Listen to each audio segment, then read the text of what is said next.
We're going to begin in Los Angeles, where the president is doubling the number of National Guard troops being deployed to those immigration protests and adding 700 Marines.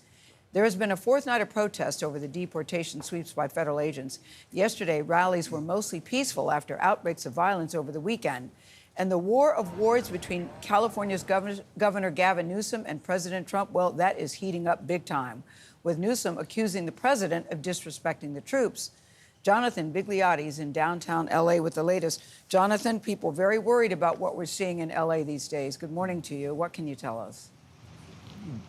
They are, and good morning to you, Gayle. 4,000 National Guard members. That's more personnel than protesters we've seen on the streets. The governor yesterday tweeting out saying that they were deployed in haste, with a photo showing the conditions inside the facility behind me. You can see the members there on the floor, their accommodations lacking very much so in that case. Meanwhile, yesterday, protests were largely peaceful, the LAPD having control until the evening when conditions here picked up. About 50 people, according to police, were arrested.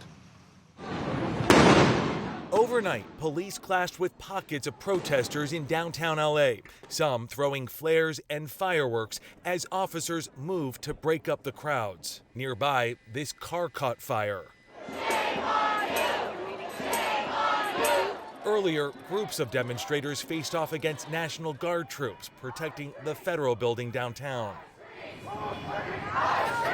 This is really a remarkable scene here in downtown LA. You have the LAPD out in a show of force. They're trying to squeeze the protesters out of the heart of the city ahead of nightfall. And amid the tensions between protesters and local law enforcement, 700 Marines are expected in the city, along with the 4,000 National Guard troops deployed by President Trump. The introduction of federal military personnel without direct coordination creates logistical challenges and risks confusion during critical incidents. Around the country, demonstrators are showing up in solidarity to protest the federal immigration crackdown. As immigration sweeps take place in communities across Los Angeles, federal agents are seen targeting schools and businesses. And heartbreaking videos surfacing like this one, appearing to show a father being detained and taken by agents in front of his family at this Culver City car wash over the weekend. How did we get from gang members to Home Depot? LA Mayor Karen Bass spoke to CBS Evening News anchor Maurice Dubois on Monday.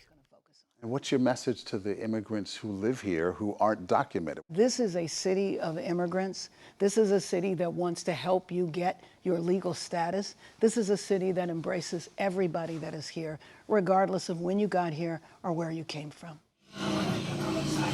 And while the president has described conditions here in Los Angeles as dire, the mayor and the governor saying that does not match the reality here on the streets. Meanwhile, the state's top general is saying troops will likely remain here for at least 2 months, Nate. All right, Jonathan, thank you. And we will have more of that interview with Maurice Dubois and the mayor, Karen Bass, in our next hour.